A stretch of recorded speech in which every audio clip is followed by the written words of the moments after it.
emakumeok gure gaitasunekin, gure indar eta esfortzuarekin kirol honen parte garrantzitsua garela erakustea lortu dugu. eta emakumeen nazioarteko egunean harrotasun handiz futbola gure etxea dela. Oihu egiten dugu.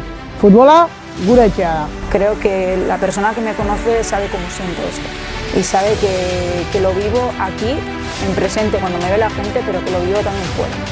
Ni arbitro naiz gustoko dudalako eta egia da askotan hasieran beldurra izaten duzula, beldur hori azkenean tximeleta bihurtzen dira. Ni ez nintzateke momentu bakar batekin dituko. Azkenean futbola nire bizitza da. Eta futbolak dena eman dit. Futboleko gaixo bat izan naiz, futbolak asko eman dit. Oso txikitotik nago mundu hontan. enon beste zer bilatzen, nik haiek bezalako aukerak nahi nituen.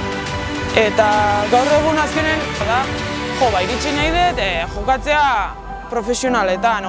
Nik 7 urte daramatzat arbitratzen, dena badakiten nor naizen eta badakit lan ona egiten ari den zela.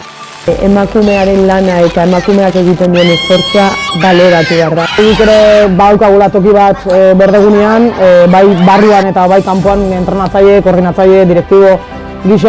Tanto desde aquí, desde el banquillo sentadas, como desde ahí en el verde. Estamos pegando a la puerta cada vez más fuerte, que ya está derribada, ya estamos pasando una detrás de otra, estamos haciendo camino a todas las que vienen detrás.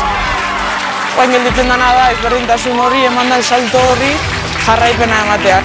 Lehiatu behar da, lan egin behar da, eta konstantzia izan behar da.